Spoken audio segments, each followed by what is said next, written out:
Good evening, everybody, and welcome to the Toon Review. Tonight it is Q&A night on the channel, but not just Q&A night. We'll talk about a lot of other things. If you've got some questions you'd like to know about us to get us to know a bit better, we will certainly fire them at us, and we'll do our best to answer them within reason, of course. Also, other news is that we have had reports that Christian Atsu has been found safe. That is a journalist, I believe, Billy, who's reported that, so it looks like it's good news. Yeah, Colin Miller from the Daily Mirror, sports journalist, Daily Mirror. So I don't think he'd report that unless it was true. So, yeah, excellent news, but it's still a really shocking situation there. It is awful. It is absolutely awful, and God, prayers and wishes go out to everybody who's involved in that. It's just one of these natural disasters again that happens every now and again, and it's absolutely horrible. And also news on Casemiro. It may turn out that he may miss 6 games, guys, and if that's the case, he will miss the cup final. Now, I don't know the ins and outs of it, but we'll just have to wait and see on that. But it's very, very interesting. We'll keep an eye on that as well.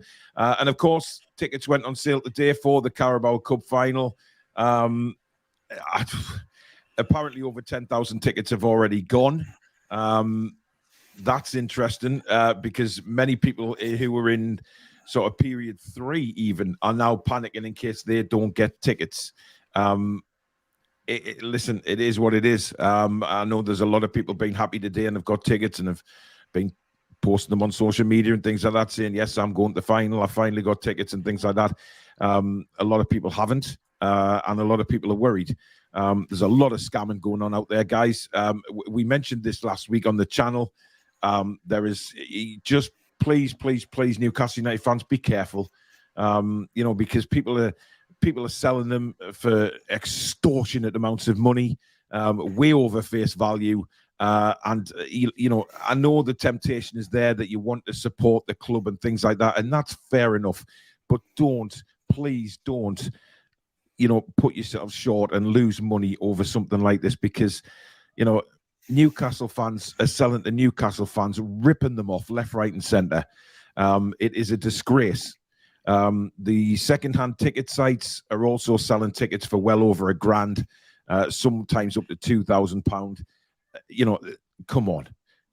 This is just incredible. And when you see Newcastle United, things on YouTube and social media about selling to other fans for 3-4 times the face value of tickets, it is wrong. It is very, very wrong, and it needs addressing. Now, I'm not here to call anybody out or say anything about anybody's names and things like that.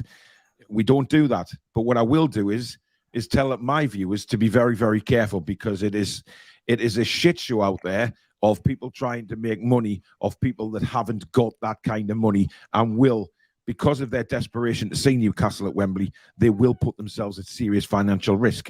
I've seen people taking out loans and things like that to pay for these online tickets. And come on, let's just be sensible about this.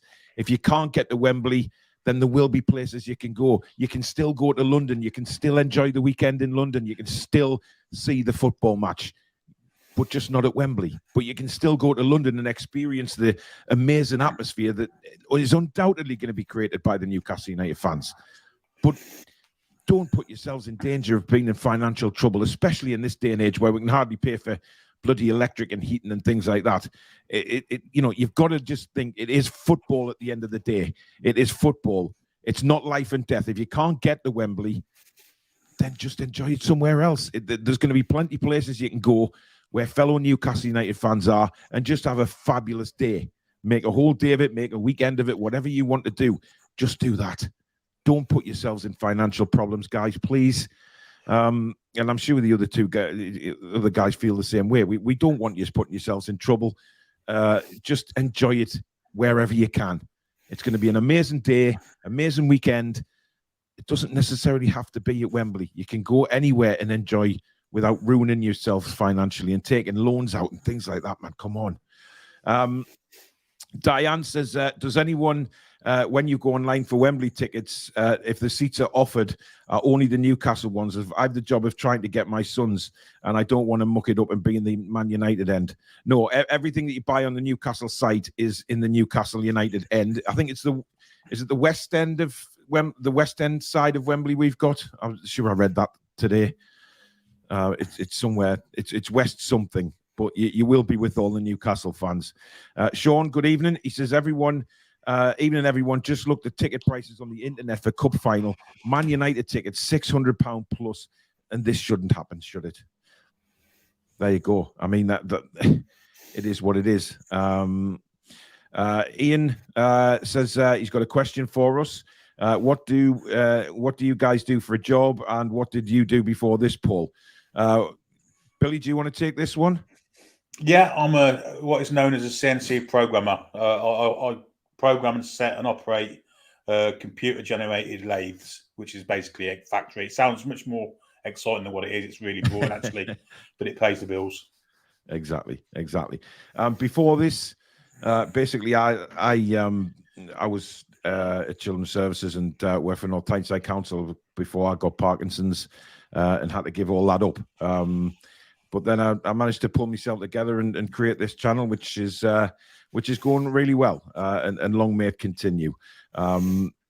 Alex, you're in between things at the minute, aren't you? You're sort of just getting yourself settled over here.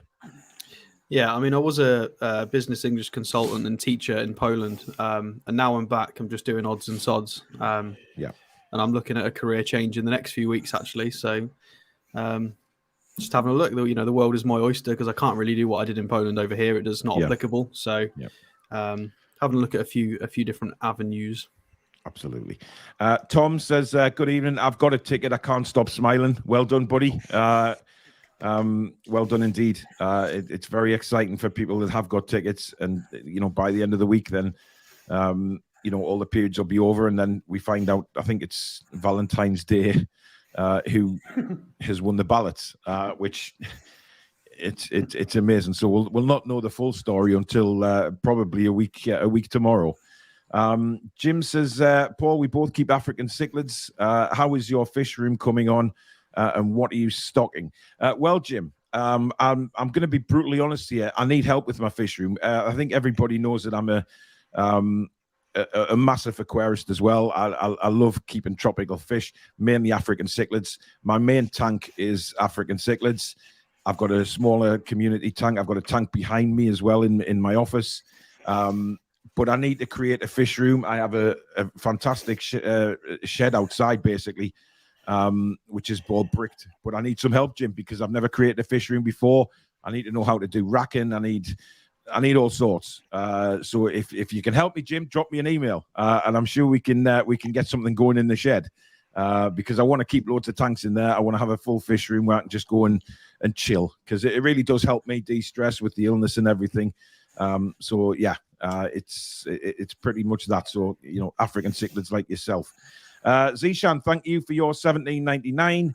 Hi guys, some of you must have seen some comments on the video you did earlier, Paul. I promise it was not me. It was my son who took the opportunity to play a prank on his father while I was asleep. The little shit. Yes, I did find that confusing, Zishan, because I did see the comments. And I did quite, I thought that can't be Zishan. Somebody's either got his phone or has made an account name up, because it was very, very praising of Manchester United, should we say. But we know your situation, Zishan. But thank you very much for your super chat. Toon Gamer says, let's all pray for Christinatsu and his family, who is missing. Well, we believe he's been found. I don't think we know Billy is conditioned, but it's just said he's been found safe. So I would imagine that means he's okay. Well, Kath Chandler's just posted something further down the chat, which we'll get to in a bit, which kind of relates to what kind of symptoms injuries he's got, I should say. Okay. Norvik says, in your ice hockey days, did you by any chance happen to drive an American muscle car and have a leather jacket with your number on the back? No. I certainly didn't drive an American muscle car. Would I have loved to? Absolutely. But no, I was sponsored. I don't know whether you guys can remember. Certainly Billy might. Labatt's Lager. Yeah. Remember Labatt's, the Canadian lager? Yeah, they sponsored me. And I had Labatt's blue jacket, which had Labatt's on and had my name on, sponsored by Labatt. It was my pride and joy. I have no idea where that jacket is now, by the way. It could be anywhere. But if anyone out there has found it in one of my old houses, please get in touch with me, because it was my pride and joy. But they sponsored all my hockey gear and stuff like that. But unfortunately, they didn't give me a muscle car. But there you go. Gareth on email has dropped a couple of questions in. Alex, this is an interesting one. What took you to Poland in the first place? Was it profession? And is it where you met your partner? No, I met my partner here, but it was, I can't remember when it was now, 2017, 2018. I'm not sure. It was very promising back then in terms of economy, job opportunities, just infrastructure being built. It was thriving. And then obviously everything changed with the pandemic, and the government is a little bit extreme over there. And then with the war, and there were just 5, 6, 7 different things that were affecting us personally, and we just decided to come back to the UK because we got family here and everything. It was made life a bit simpler. So but Poland's still a beautiful country, and I'd recommend anybody. Somewhere I've never been to go to visit. It's very nice. Yeah, it's on the bucket list. Billy, any other sports apart from football? Gosh, the list is endless. I love golf, cricket, rugby union, American football, basketball, athletics, boxing, darts. Well, let's just to say every sport Billy loves, except for synchronized swimming and show jumping and gymnastics. Alex, any other sports that you're particularly fond of apart from football? I mean, I'll watch pretty much any sport. I love watching all sports. In terms of playing, I like to play racket sports, play badminton and squash. I might be restarting up rugby this month as well, potentially, which will be interesting. So yeah, you just see Alex now coming on for the shows, can't you? With like black eyes and bust open lips and stitches everywhere. Well, it's very popular in my neck of the woods. Obviously, we've got the Northampton Saints, who are a huge club. I mean, Courtney, a few of my friends know Courtney Laws, who's obviously in the England squad. It's a huge, I've got family friends who know George North as well. I've seen him a few times when he was at the Saints. I played at Franklin's Gardens many years ago. Oh yeah, it's a nice stadium. You've been a rugby player, Billy boy. Yeah, I've played against a lot of the England World Cup squad and with 2 or 3 of them too. So wow. I played for rugby county. I played for county when I was a youngster. So I've done my knee. Used to a dark horses. Tom Lynch is asking top 5 films. Well, we'll give a couple of films we like, because if we go through top 5, we'll be here forever. I love the Bourne films. I love action films like that, to be honest. One of my favorite films ever, funny enough, was actually Notting Hill, which I thought was just, I love Hugh Grant. I think he's hilarious in those sort of rom-com stuffs. Really, really funny film, but mainly action films. Top Gun is right up there with me. I know a lot of people say that is a very gender-specific film. I don't find it that way at all. I really enjoyed the films, and action films for me. Alex? I'm a big fan of the Mummy franchise. Maybe not the newer stuff, but before pre-Tom Cruise Mummy, in terms of the Mummy Returns, all of them. I think they're Brendan Fraser. Brendan Fraser with sort of the Egyptian historical culture was really cool. I love The Matrix, Fight Club, anything like that. I love stuff like that. Yeah, Billy. My favourite ever film is a Hitchcock movie called Strangers on the Train. It's an old black and white film made in 1952. I love all Hitchcock films. I like comedy films. Dumb and Dumber. Both those are fantastic. Anchorman and Anchorman 2 great films. Yeah. So comedy films or suspense films from the black and white. Didn't they remake that film, Billy? Stranger on a Train. Did not make that in the last few years. I think they did. Is that the Murder Plot one? Yeah. Was Liam Neeson on it? The remake? I'm not sure, but I don't know. I've seen the remake. To be honest, that's the first I've heard of it, but it's a fantastic film. Fantastic film. Carl's asking, what do you think about the Strawberry Place development being put on hold? Well, I only found out about that just very, very shortly before the show. I don't know what to make of it. I don't think anyone can make any of it until we know what the actual plans are. Whether that's got anything to do with the football club, nobody knows. Nobody knows. But we will know in the future, obviously. There was rumours a couple of weeks ago that was going to happen and that Newcastle United had secured an opportunity to extend the Gallagher and things like that. But we just have to wait and see, guys. Because, listen, if 3 sides of that ground are all the same, right up a height, it's going to make that poor East Stand look a bit sort of, well, I mean, it's like you sort of, your horrible little cousin that you don't want around. You know what I mean? It's just like, it is what it is. Toon Gamer, which I believe is solo as well. He says, "What's your go-to drink on a night out?" Well, mine used to be. I don't know whether you can remember this, guys. Diesel, lager, blackcurrant, and cider.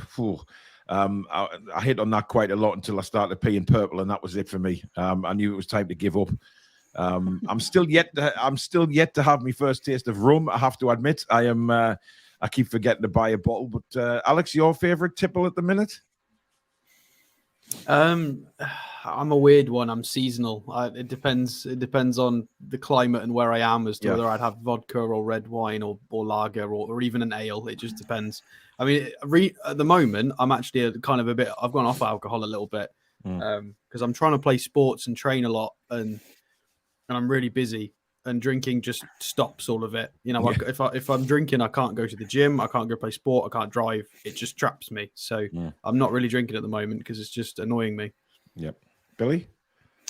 I'm a fan of malt whiskey, as the late great Dave Harrison was. Yes, as he told me off many times when I mentioned certain other brands. My favourite drink is Scotch bitter when I come to the Northeast. I think I drink it by the gallon. It's really fantastic. That's a lovely drink. Oh god, it's so easy to drink. Yeah, Billy's down here. If I go out down here, it's just general lager. Yeah. David Smith, good evening to you. Hope you're well. Evening team. Hope everyone's well. Even though we're 3 games away from the final on present form, are there any doubts on lifting the cup? Listen, I think we'll know sort of the week before where we stand. Let's just hang on, see how the next couple of weeks go, and then we'll sort of we'll start to go on it. Steve says, "Evening all. Okay, chaps. Other than getting married or having kids, what would you consider your biggest individual achievement so far in your life?" Anybody want to answer that?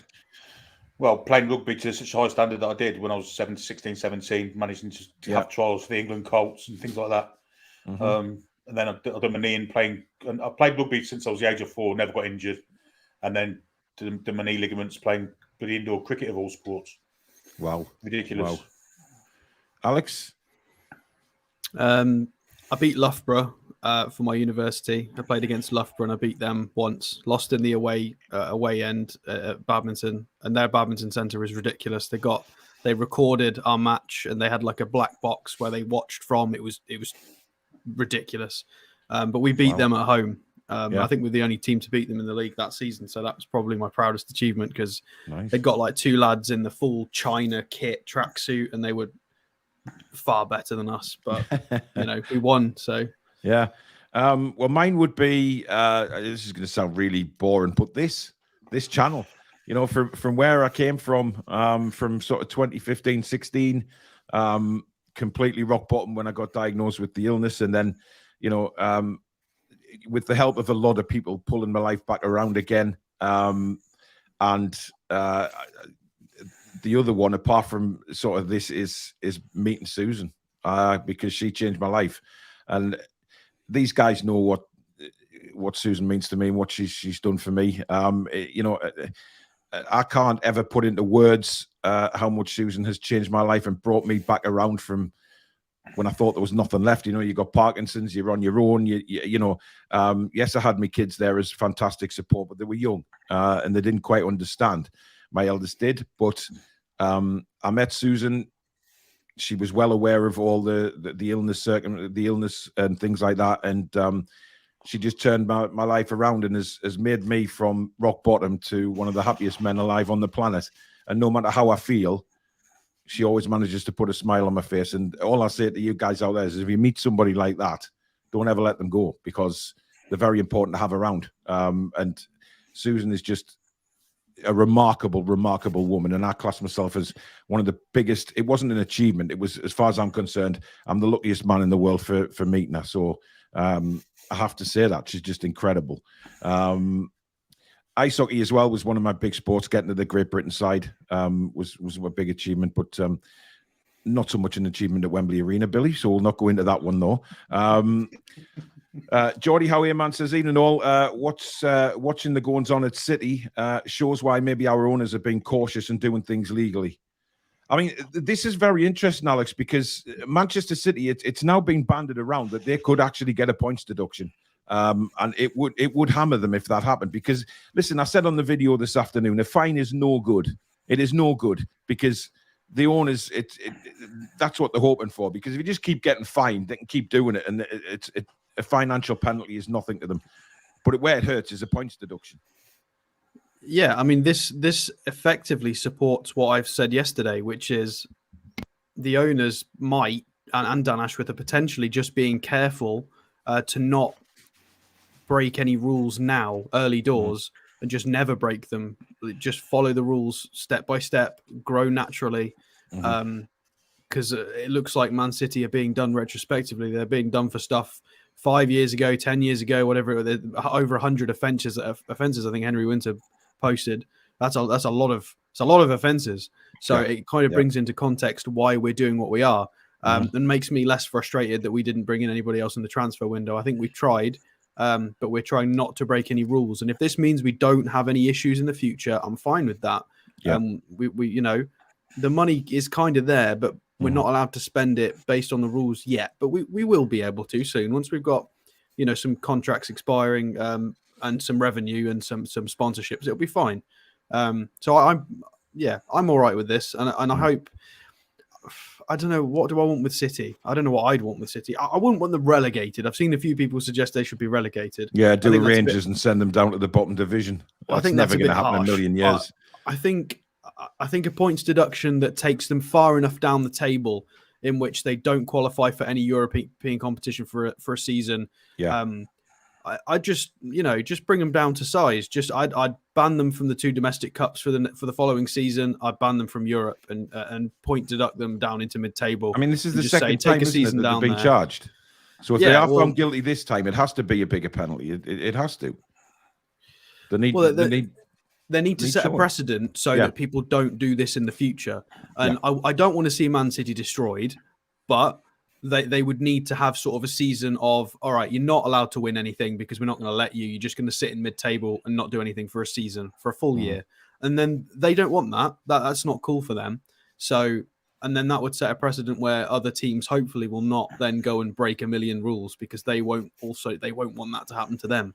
But as has been stated, it's going to take a long time. Yeah, Len's just sent in a £4.49 super chat, so thanks, Len. And he says, how many points do you feel Manchester City should be penalised? So you may as well answer that while we're on the subject. This is a real tricky one, because when Man City have a good season, they get 90+ points. So you could dock them a lot and they could still finish top 3, top 2. True. So that is an amazing question, and I'm not clever enough to answer that, because it depends on when you give them the points deduction. If you're going to give it to them at the start of the season, or if you're then at the end of a season going to then slap it on to whatever their final points total is. Because then if City have to go into a season knowing they've got a points deduction, they might approach the season differently based on if they just get deducted at the end. Very true. There's too many moving parts to know, really. Ian Fleming, thank you for your £10 super chat. This is a question he's asking to Alex, but basically the football show as well asked the same question to both of you. Alex and Billy, how did you both get into Newcastle United? Ian's question was basically, Alex, how did you get into supporting Man United when you're from the Isle of Man? So, Billy, if you go... Who? Yeah, you know what I mean. You said Man United. I meant Newcastle United just because... never mind. Billy, you go first. Yeah, my father was a Newcastle supporter since the 50s. He's from Bishop Auckland. Saw everything he had to see. And it was kind of beat into me as a young kid, really. I didn't have any choice. The matter the first game he ever took me to see was a 74 Cup final. And it's been from then on since. Apart from that, I had a little bit of a rebellious stage in the 80s where I used to go with my mates and watch Coventry.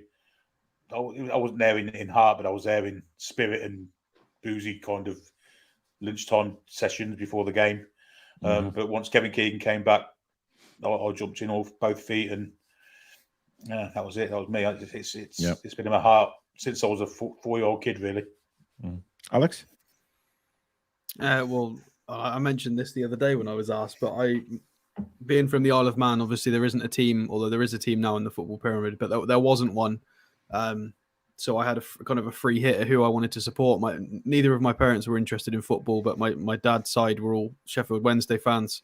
My mum's side were all Charlton fans. And I just picked NUFC because of, I just watched some football on the telly, and there was Shearer sort of, winding around with the celebration, and it, I had a lot of people try and get me to support other clubs growing up, sort of West Ham and Liverpool, and people wanted me to support other clubs, and I wasn't having it.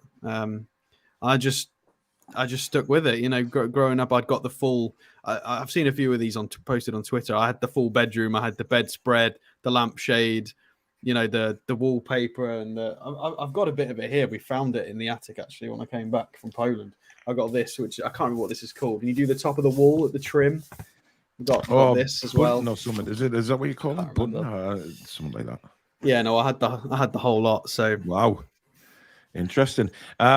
Mitch says Alex previously said his favorite band is A7X. What is his favorite song? I've never heard of them. That's a horrible question. I'll have to give a quick answer. Probably I'll go with So Far Away. Okay. Alex, have you got lights on tonight? Because it looks like you're in an MRI scan sometimes when you move. I've got one, but not. I've not got the big ones on. No, it's all right. I just didn't know whether you'd forgot to turn them on. It's fine. Don't worry. Andy says, have Billy and Alex ever considered relocating to the Northeast? Interesting question. Many times. Many times? It is something that actually my family have started asking me now because of obviously how well the Toon Review is doing. A few of my family have started asking me, if we carry on in the sort of the trajectory that we are, would we consider moving up to the Northeast? I don't know is the answer. I've only started thinking about this in the last month because people have just started asking the question because we've started, got to 16K, 17K. The channel's doing really well and you guys are really amazing. So you're making me think about my life again. It's I don't know. It's a really good question though. Possibly. I've got a lot of family down here though, so maybe we'll see. It's only a car journey away though, Alex, to go back and see your family. I mean, my missus absolutely loves it. So she's been around Manchester, Birmingham, London. When you were up for was it the Bournemouth game and you came up and she's been up a few times. Yeah, you were telling me that she hasn't got a ticket, so she just loves the architecture and everything, and the old and the new buildings and things like that. It's a nice blend of. It is. You've got the river and the restaurants and the bars, but then you've got the nice architecture and the shopping. It's clean. Museums. The bridges are beautiful. There's the football. I'm really into my Chinese language. I'm learning it. So you've got the little Chinatown. So for me personally, it ticks every box. She's really interested in it as well. It's I don't know why people give it so much shit down in the south because I think it's I think it's because they don't visit. It's it's a lovely city. It really is. Abs wants to know what our most embarrassing moments are.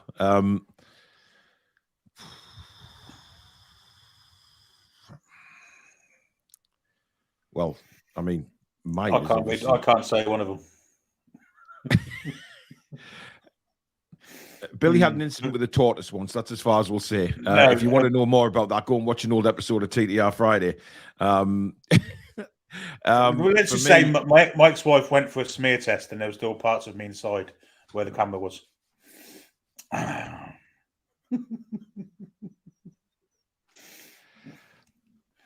Anyway,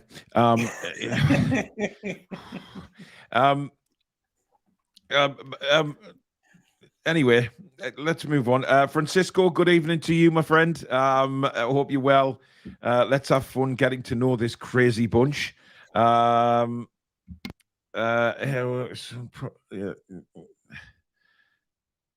Yeah, Stu's not happy with his work colleagues, apparently. Francisco, I did get your latest email. Yes, I am putting a reply to you. We will set that up, definitely, mate. Definitely, 100%. Up the A1, good evening to you. Basil Brush says, will we see Billy at a home match anytime soon? Hopefully, but obviously with the watch along going as successful as they are, it's a tough ask at the minute. Yeah, it is. Especially the cost of transport and things like that is unbelievable. Ricard Anderson, thank you very much for your 100 Swedish krona. He says, if City is guilty for what they are alleged for, it is worse than Calciopoli. That's Juventus. Yeah, they should suffer similar consequences as Juventus and Fiorentina. Of course, Juventus were relegated to Serie B. Fiorentina, even worse, they went to Serie C. But you were saying that would be a bit unfair to relegate them, Alex. Well, I'm not sure it's a bit unfair to relegate them. Mm-hmm. I mean, it's a question of morality and ethics, isn't it? In sporting integrity, they do have a bit of football history and pedigree. I mean, fair enough. They were in the lower divisions, 20, 30 years ago. 30 years ago. So they don't have a divine right to just be here. I don't know if I'm qualified enough to say that this is the issue. The people making decisions probably aren't going to think about it as carefully as we are. They'll probably just do it based on whatever reasons. And you never know that they might just cop out because of the enormous socioeconomic pressure from the owners and all the ties. It's dangerous. It's dangerous if they just pull the trigger and relegate them. There could be a domino effect, and you've got to be careful in football sometimes. Like specifically, I know about this from Malaga. From obviously follow them because I used to live there. They had very rich owners, and they were doing very, very well once upon a time in the Champions League. When Pellegrini was the manager, and the owners wanted to build and expand the marina and had huge projects down there, and the local council just said no, told them to jog on. So they just took all the money out of the club and they went, nope, bye. And then Malaga has just descended into the lower, the second division, and they've never returned, unfortunately. And that they're not what they were. So, and that's hurt. That's hurt the real fans. The plastic fans just go somewhere else, but it hurts the real fans. And I'm sure Man City have got some real fans somewhere. And you don't want to, it's just.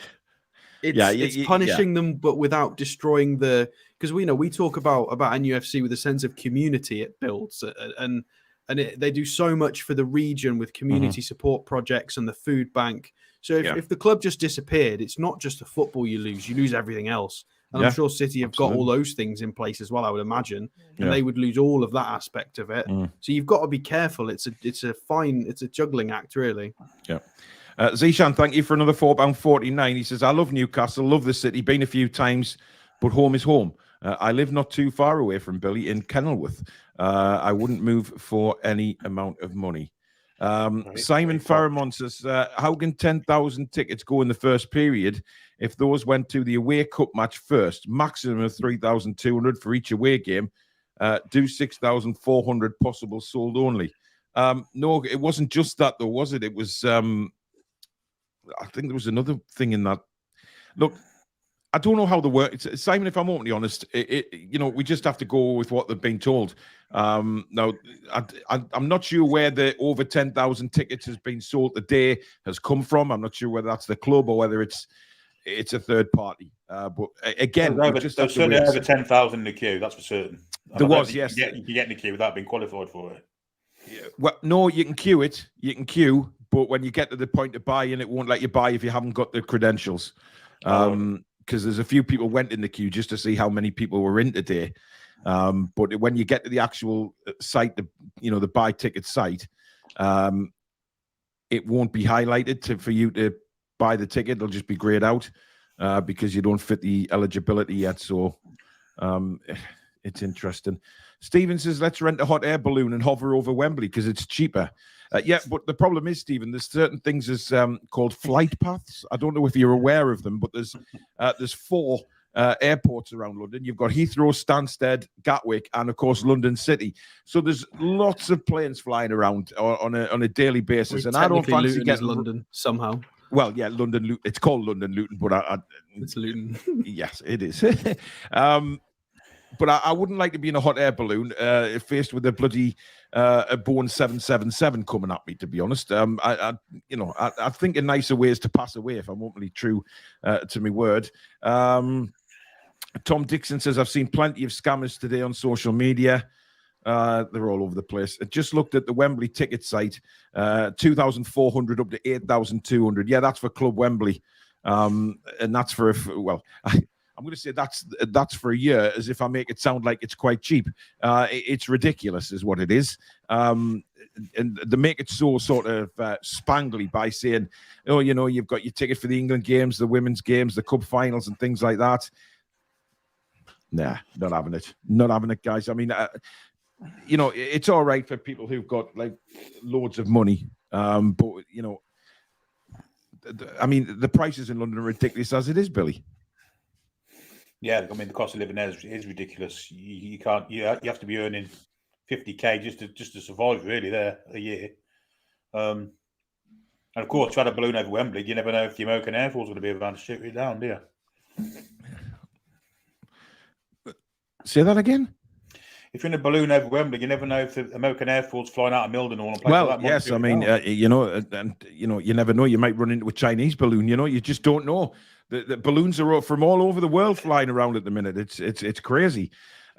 Sydney says these scumbags are not Newcastle fans that are selling. Well, some of them claim to be, unfortunately. But I think as soon as they see pound signs in front of their eyes, that's it. They're away.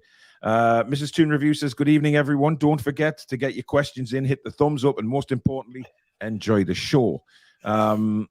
D-Mac says, Paul, your commentary is unique, but do you have any aspirations to further your career in this field? Aspirations, probably not at the minute. I mean, look, I love commentating on the games, and Billy does as well. It's something we really enjoy doing. Obviously, if,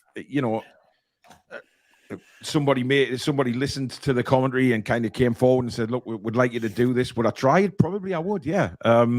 Just to get a feel for it. It's something, listen, commentary for me is something I've done since I was a little kid. Playing ice hockey computer games and football computer games. I used to sit there and commentate.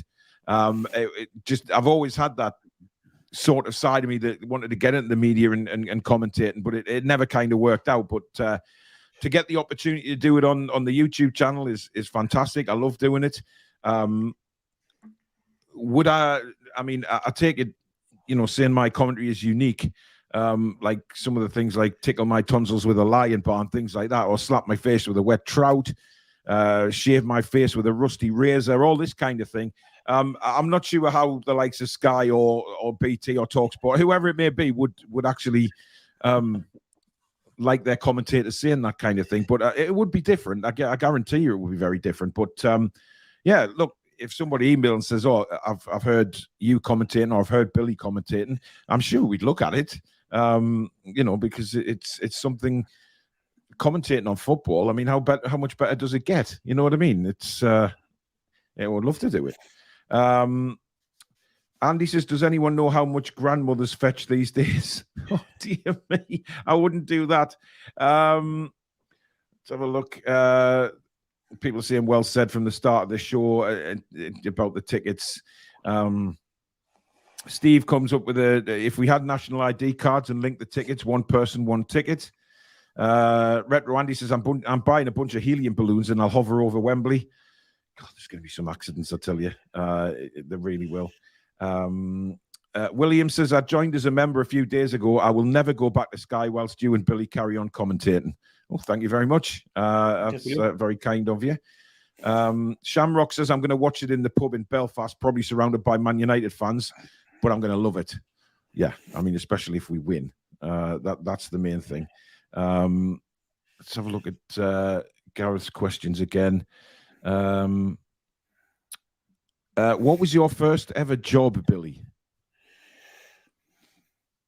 Paperboy, I think. That's that counts as a job. Just delivering papers. Yeah. Way back when. How much did you get a week, Billy, when you first started delivering papers? £2.75. Yeah, I got £5.10.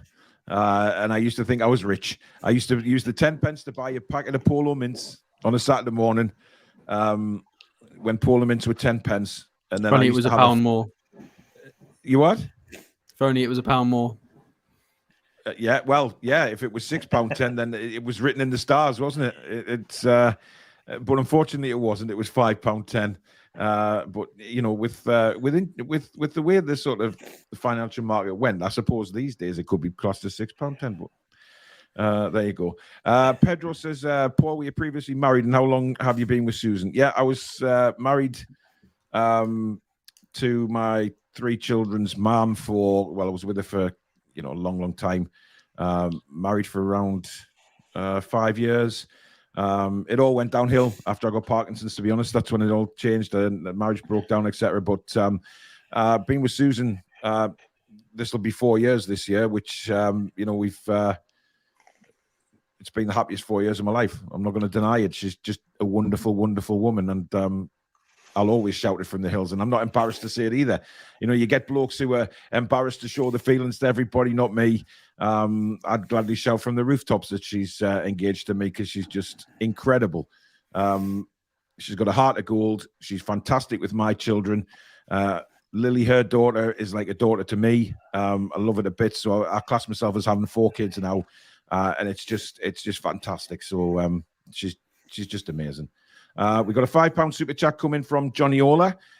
Swindon guilty on 35 counts of illegal player payments. Of course, got the 2 division relegation in 1990. Surely Man City aren't getting away with just because they're a big club. Yeah, I remember that, because didn't they beat Sunderland in the playoff final, and then it was the playoff final, wasn't it? And yeah. Sunderland actually went up.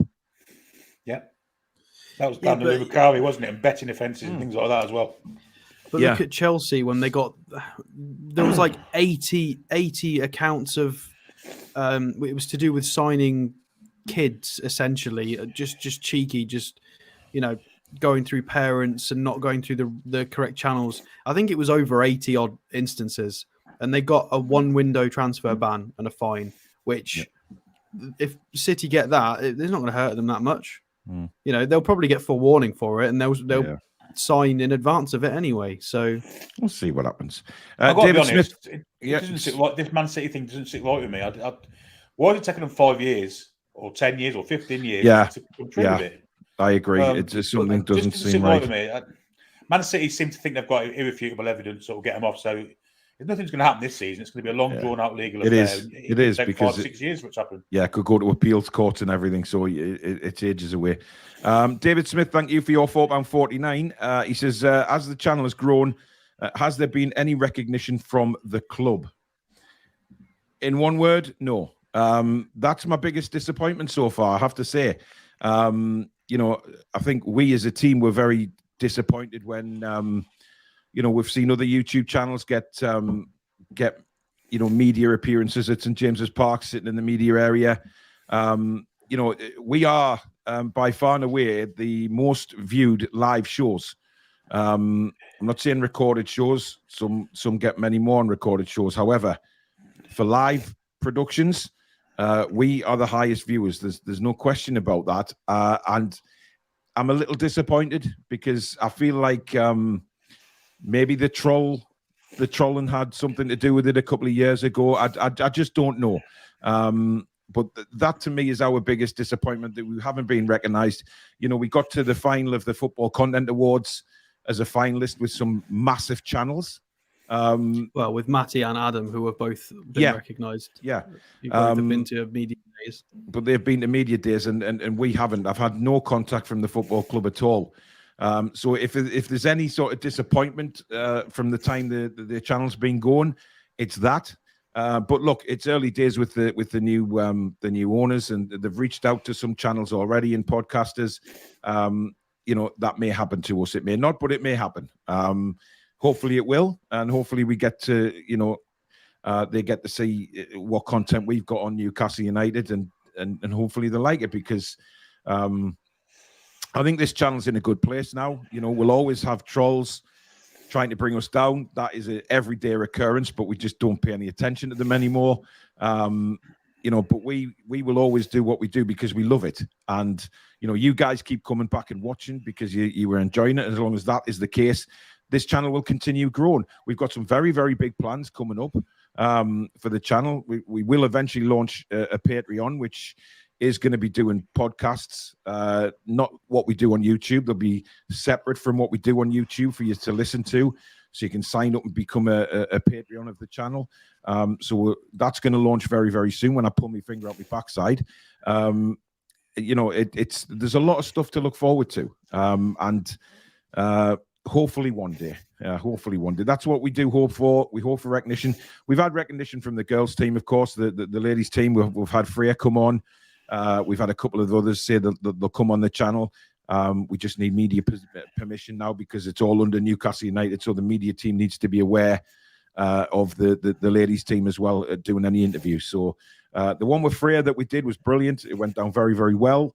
So hopefully we can do that as well and promote the ladies' team as well, which is certainly what we want to do moving forward in the future as well. The thing is, and I think these two will understand as well, some of the guys that run the other channels that are very good channels. They're able to travel. The likes of Adam, he has no kids. He has, he's the world's his oyster, so he can travel anywhere at any time. For me, it's more difficult because I have a family. I've also got the illness. It's very difficult sometimes to go away, if I'm honest, because I'm worried of going away on my own at times for obvious reasons.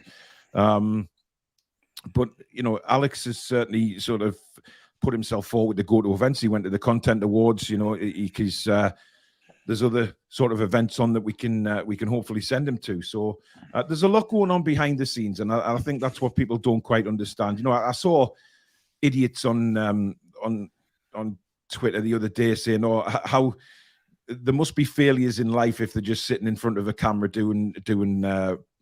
YouTube, or the viewers of these YouTube channels must be really sad people for just sitting watching people on a screen. Well, I'm sorry, is that not what you do when you watch TV? Or people watch airplanes, people watch trains. It depends what they're interested in, and I just find that that's how little brain size they are when they sort of come out with crap like that, because there's a lot goes into this that they don't see, and the fact that there's only a few of them say just. We are very grateful to every single person that watches us.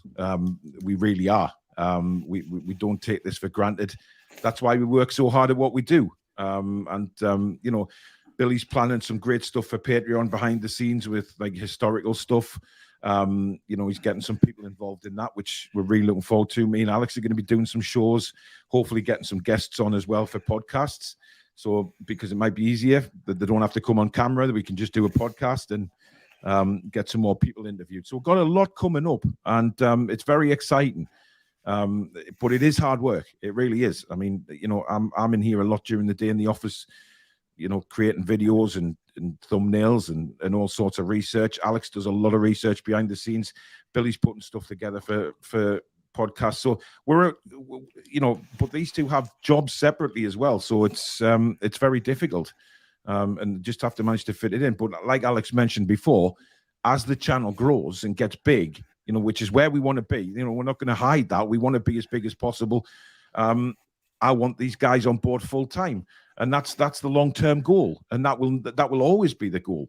You get this many subscribers, you start thinking, right, then let's make a real go of this now. And keep going as far as we can, and let's keep creating fantastic content for everybody. So that's what we want to do. Sorry if I rambled there. I just wanted to get that across. Living Man says, do you stream on other platforms? No. I think we go live to Facebook, but that's about it. But Alex has mentioned a certain other site which we may be looking at in the future. Yeah, I mean, I'm tempted to do a bit of Twitch maybe in the future. Well, if I've got some more free time, it depends on job, but I wouldn't mind doing some FIFA and stuff. I know Paul might be interested in a bit of gaming. I mean, Billy likes to game as well, so you never know. If we can all get some more time, we might try and do some more fun things. Absolutely. Some Football Manager and some FIFA and things like that to do with the club. Well, people like watching somebody throw a tantrum and throw the TV around or handset around than just watch me playing FIFA, because that'll just be ridiculous. My rage would be uncontrollable.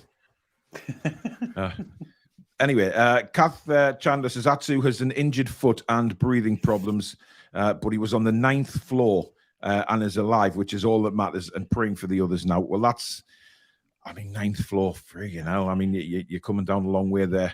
Listen, he's alive. Then, as Kath says, that is the main thing, and I'm sure the medical teams will get him through that. But, you know, again, all we can say is we're thinking of everybody, not just the Atsu family, but everybody involved in that awful event over there, and hope they pull many more survivors out. Grandad Shed says, how did you guys first meet each other, given the distance you live apart? Purely through social media. Alex came on a few of the fan forums. You used to have a very funny username, didn't you? Because we didn't call you Alex at first. Gail Gaia, was it? Yeah, that was my original one. That was, well, it means Manx speaker in Manx Gaelic, because obviously I'm from the Isle of Man. So it was just a username I used for just random platforms. I mean, look, I thought it was weird because I kept trying to call you that name and it just wasn't working. But he came on a few fan forums and ended up, and obviously my ears pricked up when he started talking a lot about the stats. And I thought he came across very well. He looked like a decent guy as well. Billy, I've known quite a bit longer because I've worked with Billy a lot on YouTube on and off for a good while now. I'm really pleased to say that these two are like brothers to me now. The Army family, me and Susan treat them as family and look at them as family, as we do the mods. And you know, you get to know people very well. And I'm proud of these two, having a full-time jobs and still being able to do the shows with me. Takes a lot of dedication. And, you know, these two are absolutely wonderful, wonderful human beings who I can turn to if I need to chat to anybody, and they know they can do the same with me, as has happened quite a few times in the past on this channel. But we are there for each other, and we are a very, very strong team. And I trust these two with everything I have. You know, I couldn't think of two better people to want to go on this journey with. And behind the scenes, obviously, with the mods and Susan, you know, it's grown, and I just love the guys I work with. They're just fantastic people, and you know, I know we have our banter and things like that, but at the end of the day, these guys mean the world to me. And Billy's been through a lot. When he joined the channel, took a lot of flack. I think a lot of people know the situation with Billy. But Billy came onto this channel and has gained our trust straight away, and has become an integral part of the channel. And I mean, what can you say about Billy? He's just a wonderful man. He's just a wonderful, wonderful man with a heart of gold. And we'd be lost without him on the channel now. He's become a part of the furniture, and I will always, always have his back, and he knows that. And Alex as well. Alex has just become like my little brother, like my 5'2" little brother. He's just a classic guy, lovely guy. He's got a lovely partner. His mum even waves at me when she's on stream sometimes. Mrs. Stato, she's you know, she even put a comment on the other week wishing me happy birthday. So as I say, I'm lucky in my personal life with Susan, but by God, I'm lucky as well to have got these two on the channel, because without these two, God knows where I'd be. And I'll be forever grateful to these two. So we are family, and it's as simple as that. And we will fight we will knock any walls down to get to where we want to be as a team, and nothing will change with that. Ian A says, I hope this channel ends up providing a living for all of you. Thanks very much. Robert says, just a moment, where did you get 10k sold? Surely a maximum of 3,000 to 4,000 of the way Carabao Cup games still leaves around 28,000 for following stages. I don't know where it's come from. I mean, Billy, you heard that as well, didn't you? So I was at Tranmere away. Well, you were actually, yeah. I was not in my name, you know, but I was there. Well, yeah, so I don't know. You could have actually qualified in a higher period because of the games you've been to, but they weren't in your name. That was the problem. None of the games I went were in my name. Yeah. I went with True Faith to Tranmere, and then I went with Paul to Bournemouth and Leicester. So technically, I went to all of them up to the quarter-final, but none of them were in my name, so it makes no difference. Yeah, so it is what it is, guys. Stephen says there's a fish room built on YouTube, running through it, Paul. Automatic water changes, drips in, drips out, minimum fuss. It's the plumbing that's the main area. Yeah, that's what I'm worried about, Stephen. Me and plumbing, not in the same sentence, mate. You're talking literal. If I was to set up a plumbing system, there would be a tsunami where I live. It's fair to say that there would be people drowning.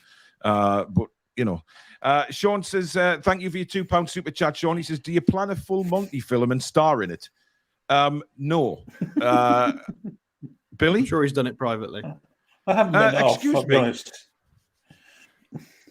Listen, Susan put her foot in it the other day saying that I was a Christian Grey. That's as far as I'm going to go with my life.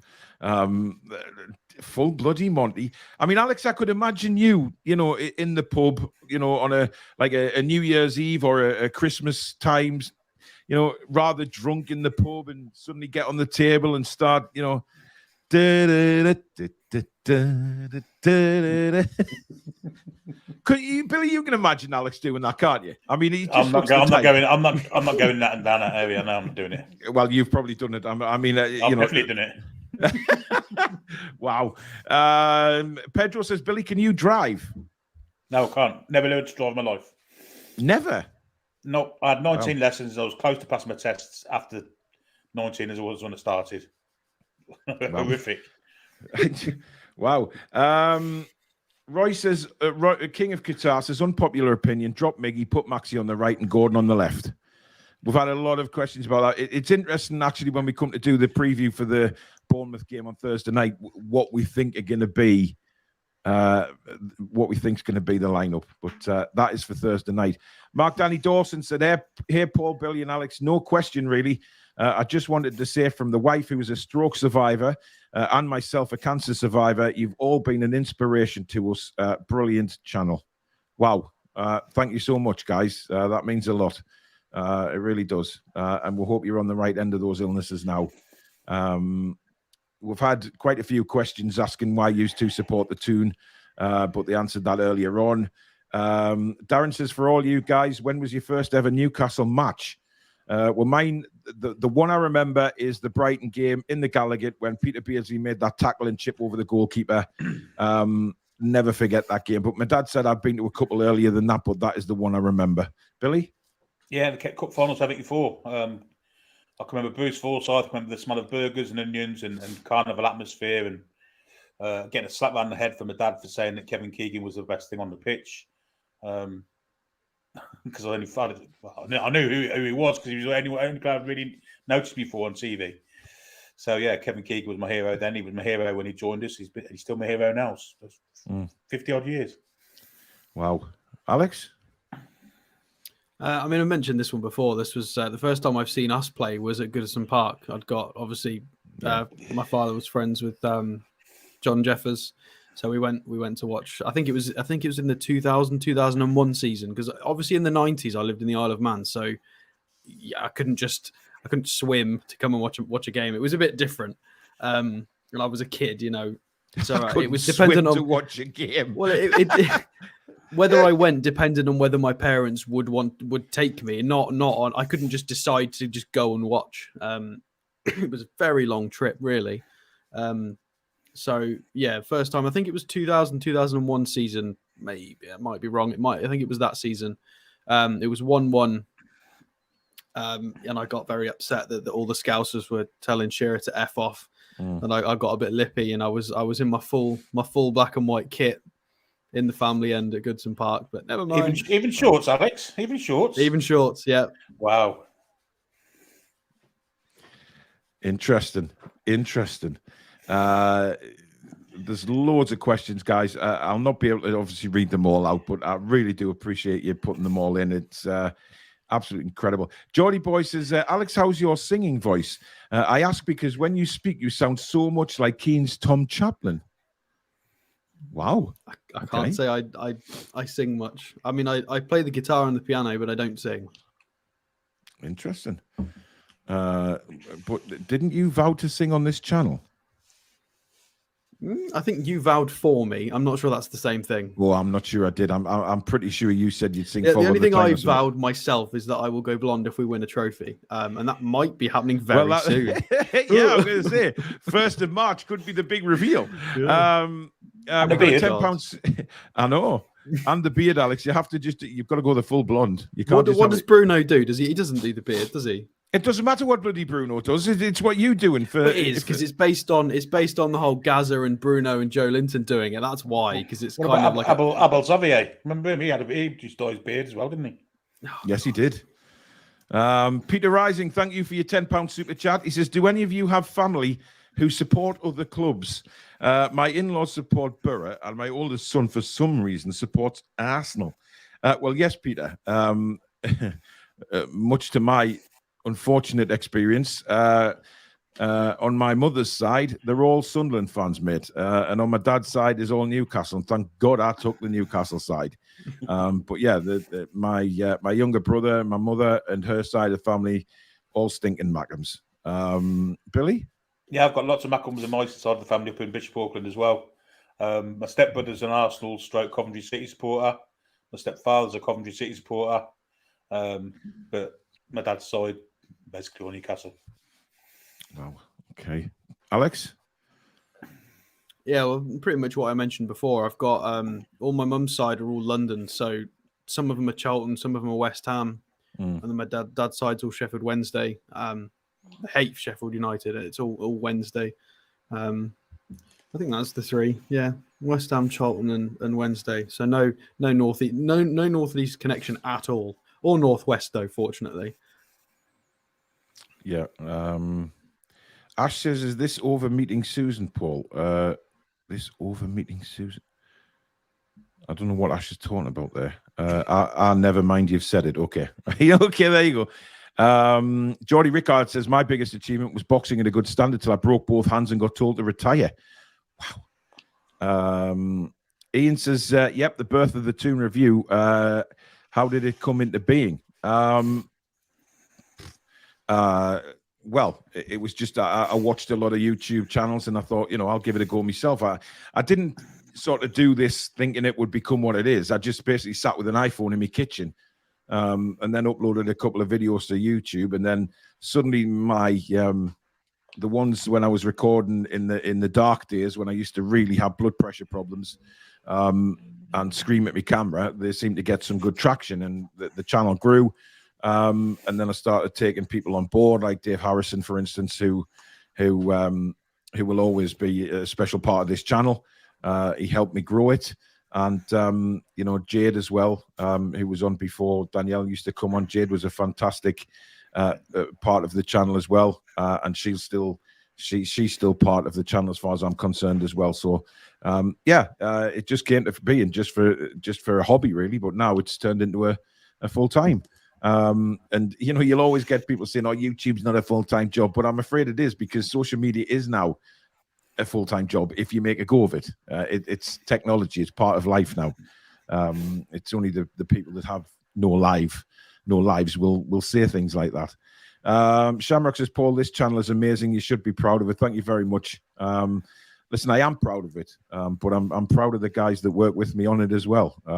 I've said that numerous times. Ab says, "Susan's prodding Paul, I suspect there." No, she's in the other house, so definitely not prodding me. I'm really not bothered. Well, she obviously heard it, but there you go. I also echo the question, how did TTR come about? We've just answered that. Jason says, "Susan, obviously your rock and soulmate, keep hold." Absolutely. Family always comes first, as Shamrock. Question for you, Billy. I think this will be more for Billy than Alex, to be honest. Oasis or Blur in the 90s, mate? I'm sure you've been asked this before. I've seen Oasis 16 times. Wow. I've seen Noel Gallagher 3 times, and I've seen Liam Gallagher twice. But originally, I was actually a Blur fan. Were you really? But I like both of them. I didn't differentiate two. They were both great bands. But when the actual Britpop war started, I was more Oasis than Blur. Wow. Alex, were you ever sort of Blur or Oasis, or? I was more Blur when I was younger, but I now was as well. Now probably flipped as well. To be fair, Yeah. Ian says, lovely to hear, Paul. Mrs. Toon Review is a belter. You're a lucky man. Thank you very much. I know that every day. Great Britain has a hockey team, says Dan. Absolutely they do. And I think they're in Pool A again this year. So they're up there with the Canadas. And well, they're not as good as the Canadas and the Americas, but they are in Pool A. So they are doing something right. Trull says, with my face, I have to be happy with the mirror image. Poor Trulls. Baz Lang says, Paul, how did you meet Susan? Well, it was the classic the classic dating site. It was not through going to meet in a pub or anything like that. But I will be honest here, and Susan blew me off 3 times. Blew you out, not off. Billy? See, you said it, not me. See, but your mind takes you there. She blew me off, as in like blew me off 3 times before she decided to meet me, because she was suffering terribly with nerves and anxiety and stuff like that. And eventually, we eventually met. We went for a drink, just a lunchtime, and we never looked back. Alex, behave yourself. It's that disgusting pervert in the top corner there, who just has to think the worst all the time. Rotten. Anyway, so Ian says, sounds like Paul and Susan are lucky. Yep, but listen, I'm sure Alex feels the same way about Anya as well. I mean, there's no doubt about it. But we'll not talk about did Anya blow you off, because clearly I'm saying the wrong thing. But there you go. Hi, Paul. Did you play ice hockey with Paul Smith and Ivor Bennett? I did, Colin. Indeed, I did. Paul Smith, unfortunately, no longer with us. But Ivor was a great guy. Great guy. Jim says, Paul, I'll try and message you after the show, but I'm a bit of a technophobe. It took me 6 months to comment on here. I'm sure you'll get there, Jim. I'm sure you'll get there. Paul says, who would you take from the Man City team once they're in the Championship next year? If you could pick one player for Newcastle from that side, who would it be? Kevin De Bruyne, all day. Yeah. Haaland. I'd take Haaland. Haaland. I don't know, because Haaland doesn't seem to do anything without De Bruyne, does he? You know, if you look at it. He's ready to be a striker for the next decade. At least, whereas De Bruyne is not going to be in our midfield for a decade. Yeah. So I think the age has a bigger impact. If De Bruyne was also 20, 21, 22 and doing that, then De Bruyne. But yeah, absolutely. Geordie Boy says Man City against Gateshead at the Etihad has a good ring about it. It does, actually. Ian says, agree, Alex. Let's play the game with a straight bat and grow organically rather than cheating. Organically, that's a big word for you, Ian. Lee says, watched an interview with Sean Dyche earlier, who was praising the work of Eddie Howe up the English managers. Yeah, Sean Dyche has spoke quite a few times praising Eddie Howe, and I think Eddie Howe's said the same about Sean Dyche. I think they're quite good mates, actually, and they've got a lot of respect for each other, which is nice to see, considering some of the crap you see from the managers at the minute. Lots of people saying Man City. They both do the same job in totally different ways, don't they? They do, yeah. But listen, I mean, who would have thought that Everton would have beaten Arsenal? It just gets something different out the players. It's bizarre. Julie J says Bishop Auckland is a lovely part of County Durham. It is, but I think there's a lot of Sunderland fans living in Bishop Auckland. There's a lot. By the way, guys, I've just noticed that tonight we look like we've just stepped out of an advert for the Milk Tray Man. I don't know what it is with this. You know, blue and black is the color of the channel, obviously. So yeah, we're I mean, it's got print on it. It's not completely dark. Mine's actually I got this off Bronwyn when she brought it out, the black and white army stuff. So I've actually got the not in the know shirt on underneath this. It's just cold. I don't know where mine's gone. Somebody's stolen it. Probably my mother or some part of the Mackham side of the family. Geordie Boy says, have you guys met anyone famous? Apart from each other, of course. Yeah, I mean, look, I met Kevin Keegan when I was very young at Stanley Civic Centre, where I couldn't take my eyes off Keegan's hair because it was like he had soul glow on it, man. It was incredible.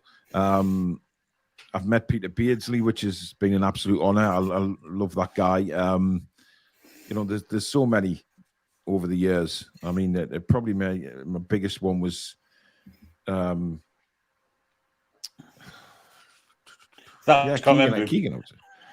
No, Keegan. I'd say would be the biggest one. Billy. I've met all of the specials at different times in my life. There used to be a program in the 80s called Three of a Kind that had Lenny Henry on it, Tracy Orman, and another bloke called David Copperfield. As I came out, I was on holiday actually, I was in Ibiza, and as I was going into the lift to go up to the room, David Copperfield walked out with a guitar strapped to him, and I recognised him straight away. Mm-hmm. And I said, "I know your face, don't I?" He said, "Yeah, I'm David Copperfield." Oh no, I remember now. My grandma told me all about you. He weren't impressed. Wow. He wasn't impressed. He wasn't impressed at all. Alex? Yeah, I mean, I've met a few footballers, a couple of rugby players that I mentioned earlier. I met quite a few famous bodybuilders as well. When I was a trainer, I used to go to a thing called Body Power Expo, which is in Birmingham every year. But I used to go to it when it was less well known. Obviously, it's gone a bit crazy now. Did you used to oil yourself up, Alex? Is that what you're trying to tell us? I did not. No, I never competed in bodybuilding, but I was very into my fitness. I met a lot of the top bodybuilders. I met Phil Heath, who was like 5 or 6 times, maybe more than that, Mr. Olympia. So that was the title that Arnold Schwarzenegger had. So I met Phil Heath. Who else did I met? Ryan Terry, who's extremely famous. He was a 3-time physique Mr. Olympia. I met him when he got his pro card. Me and my cousin went to watch the finals in Leeds. And he won, and he got his pro card so he could compete internationally. And then we bumped into him in a nightclub and then got drunk with him and his family when he was absolutely battered. And then he went on to become 3-time physique Mr. Olympia and is now internationally recognized. So it was pretty crazy. Oh. Shane over there in Australia says, have you ever been to Australia? If not, have you ever considered it? I've got a lot of family in Australia. My mum's brother and family live out there near Brisbane, mate. So... it is. I haven't been yet. My brother and my mum have been over to see them. I didn't. So maybe one day. It's somewhere I'd love to go. Billy, it's fair to say that your comment about your exes going for the smear test has put a lot of people off everything. Mark's been put off his roly-poly. Stephen says, glad I'm getting to know Billy better. I didn't know he was in the Navy. A fellow seaman. Johnny Magboy says, Jesus, boys, got on a bit late to be presented with that from Billy. Yes, I do. I do highly apologize. I really do. I have no control over Billy at times. He's just. Was asked. It was, to be fair. Alex, you've got to go in a couple of minutes, so we'll just. We'll ask you this one from Jack at Toon TV. What's your all-time favourite Newcastle United moment so far? That's a good one. It's probably the 4-4 against Arsenal, because I was fully old enough to really appreciate it, and I watched the full. I watched the full game. A lot of people left, walked out, turned it off, turned it back on. And I never do that. I always watch games regardless of what's happening. Mm-hmm. That was probably the Tiote goal. That stands out for a lot of people, I think. Darren says, in capital letters, we are not seeing any comments on the screen, or is it just me? Darren, I've made this announcement over the last couple of weeks, mate, that there's that many come in now. I just tend to read them out rather than put them on the screen as well, because there's just too many, mate. There's so many comes through. And if I was just concentrating on putting comments up all the time on the screen, there wouldn't be a show. We have to sort of make a decision on that to sort of get the show done and what we want to talk about, as well as still reading a lot out. Don't think I won't read them out. I will, but they just won't show up on the screen. I hope that's okay. Peter says 18 months ago when we got took over that night, the night before and the night of the actual takeover. Yeah, that's a good point. Actually, I don't think we'll ever. It's a wonder you can remember those 2 nights, Billy, because I think we were streaming for 4 hours each night there, and I think that's actually the night I sort of realised that we needed you on this channel, to be honest. So, mind you, that was after being horrifically drunk and stripping off on camera. I mean, there was many an incident over the takeover, to be honest. Peter Dolan says, Alex, mate, you've got shite taste in music, but like myself, you're a polyglot. A what? A polyglot. I'll let you off. I also read and speak a number of ancient languages, such as Pali. Take care, Alex. I mean, feel free to get in touch with me, because if you know some things about languages, I'm always willing to learn. I wouldn't consider myself a polyglot. With English, Polish, and Spanish, and I've done a lot of self-study in Mandarin over the last 2 to 3 years. But that's, Mandarin will take me a decade to conquer, so it's a very difficult language. Interesting. But no, feel free to get in touch, and maybe you could help me, because I'm trying to improve my Chinese here, but I don't have a lot of time to make any connections with anybody. But I would like to be able to practice some Mandarin in my free time if I could, because at the moment I just read and watch Chinese dramas, which it's all right, but it gets a bit boring. Yeah. Chinese dramas. They're a bit over the top. I can imagine. Ben, actually, Ben likes. I don't know whether it's Chinese or a Korean film. It's about zombies on a train. I can't remember the name of the film, but he absolutely loves it. One. Train to Busan or something. Train to Busan, yeah. Brilliant movie. It's very brutal, but it's brutal, all right. But there you go. If you don't like gore, do not watch that movie. No, but it's what 10-year-olds seem to like these days. Jimmy says, would you consider coming to Atlanta for a visit, free room and board? Well, yes, we would, Billy. Sorry, Jimmy. But the problem with that is I don't want to wake up at 3 o'clock in the morning with a squirrel trying to make love to me.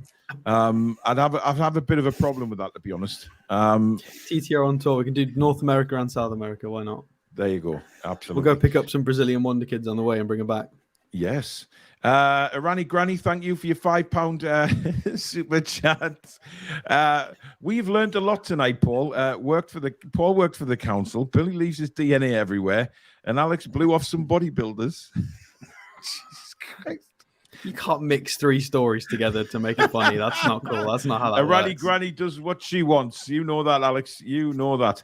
Apparently, Christian Natsu has been transported to hospital with the bruising, so he's in the right place now, which is absolutely the main thing in all of this. He's in the best place possible now that will look after him.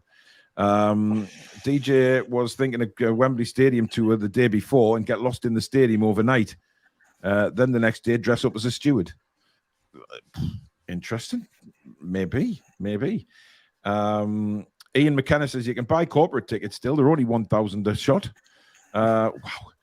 Michael says, is the final on TV? Yes. I believe it's on Sky. And it will be on all over the world.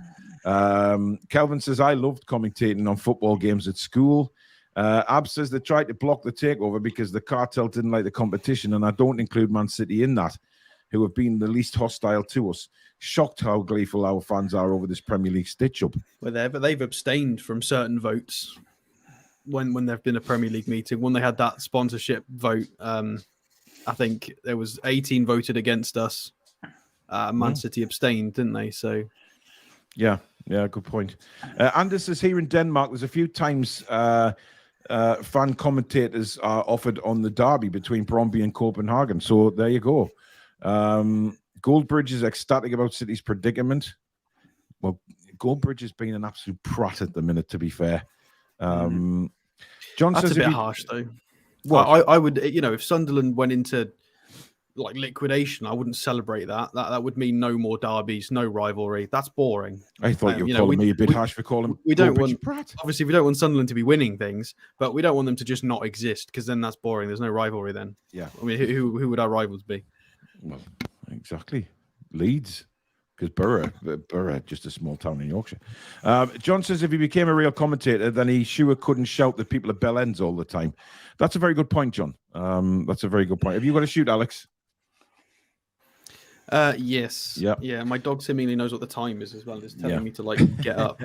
Somehow. All right, man. We'll see you. We'll see you soon, buddy. Yeah. Good night. Take care, guys. Take care, buddy. Alex, of course, has night shift tonight, which is why he's had to shoot off a little bit early. We'll stop on for another 10 minutes or so. We'll get some more questions from me and Billy Bob. Chipper says Billy's first job was a hand one off a lass in a strip club. Wow. Chippers has to lower the tone. Carlos says my first job was a milk round, then potato picking. Oh, Christ. Tim says, not sure if I'm being cynical. However, Sky Sports News is not exactly all over the Man City ruling. If it was NUFC, I'm sure it would have been a different outcry. I'm not sure. I'm not sure whether it's reportable at the minute, to be honest, because like Billy mentioned earlier on, it's going to take forever. You know, because if anything's done at a court case, it'll go back and forwards all the time, and it'll go to appeals and things like that, and it'll just be a continuation of absolute bollocks, basically.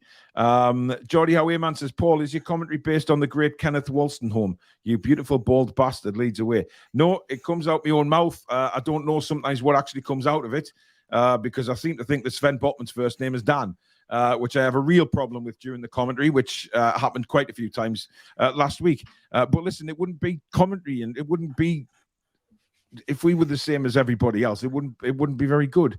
We are pretty much the only channel that does play-by-play stuff, though. Most people just sit there and watch the game and then say, oh, we've got a chance here, and then we want to do the proper commentary. It comes across much better, I think. Brian says, love all the shows. Appreciate all the hard work you put in. Keep up the great work, and how are the lads? Thank you very much, Brian. Ab says, TTR is clearly the most popular Toon podcast. Scandalous you guys have not been recognised. Can't really do anything about it until we do. I mean, the email address is there. If the club want to get us involved in things, we'd love to. Absolutely we would.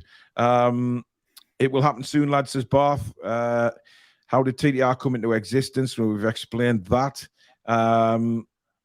Jan says they should start with, talking about Man City, they should start with minus 20 points and no Europe games for next season. Plus £100 million fine to be handed to the food banks. Interesting. I mean, they've got to have a big punishment, Billy, surely somewhere along the line. It can't keep going on like this. If it's correct, I just find it hard that they're getting punished and the likes of Chelsea, Manchester United, Liverpool, other clubs aren't. And it all goes back a long, long time. Why didn't they do it then? Yeah. I don't understand it. Yeah. Scotty says, can I apply for a job with the TTR crew? Well, it depends what you want to do, Scotty. What are your qualities? Francisco says, step by step, my friend, your time is coming. Billy says, Paul, do you remember the man shouting for his friend outside of Eldon Square? Ronnie Gill. I wonder if he's ever found him. I don't think Ronnie Gill was ever found, mate. Thousands of times that I've been to Newcastle, and that guy outside Eldon Square, Ronnie Gill! That's all you heard. And I don't think Ronnie ever turned up, to be honest. I don't think anybody found where Ronnie was, which is a shame. Carlos says, don't worry, Paul. Your time will come, mate. Bald Geordie says, evening, guys. Pull my finger out. I really hope that isn't the content of your first podcast. Well, it could be Billy's with what he's discussed today. It could easily be the heading for Billy's. My God, it frightens me what Billy could say on a podcast, to be honest. YouTube is the new television, says Theo. It is. There's no doubt about that. It is. And then I think it's been practically proven that people watch YouTube a lot more than normal terrestrial TV now. Shamrock says, glad to hear you're doing well, Paul, and have overcome your struggles. You may not realize it, but I would like to say this channel is helping a lot of people who are struggling also. By all the Toon Review hard work. Oh, that's lovely thing to say, Shamrock. Thank you very much. Yeah, look, it's a struggle for me every day having Parkinson's. I'm not going to lie. It's terminal. I've got to live with this forever. I am on the right medication. They will keep a track on me as the months go by, and keep me right and keep me on the right medication, which is one of those things that I've got to consider that it may take a turn for the worse. So I've got to try and live every day. And like I say, Susan helps me do that, but these guys that I work with on here help me do that, and everybody associated with this channel and the other channels that I've met, it's just a great community. Most of them, anyway. Bald Geordie says, this is the best channel by far. Keep doing what you do. Thank you. Geordie Boy says, negative people are the sad souls, not you guys. Yeah. Lawrence said he'd rather watch and listen to people like us than many so-called experts on TV and radio. Thanks, buddy. Stephen says, Paul, the numpties don't think that we watch those with the same interests or hobbies. Yeah, it's just amazing. You know, that calling out people who do YouTube and calling out people who watch YouTube, it's the most pathetic thing you can ever say. And these are the bell ends that would never come and say anything to your face, Billy, aren't they? You know what I mean? There's thousands of times that, I've had threats, people threatening to do me in at Newcastle games and things like that. And it's, there's not one person ever approached me, with any ambition to do that. Everybody's been really friendly and wanted photos and things like that. And because they're just little people in little houses with no lives. You guys are fantastic people. And the more you ignore them, they're just ridiculous. Sophia says, that's ridiculous. I'm sad.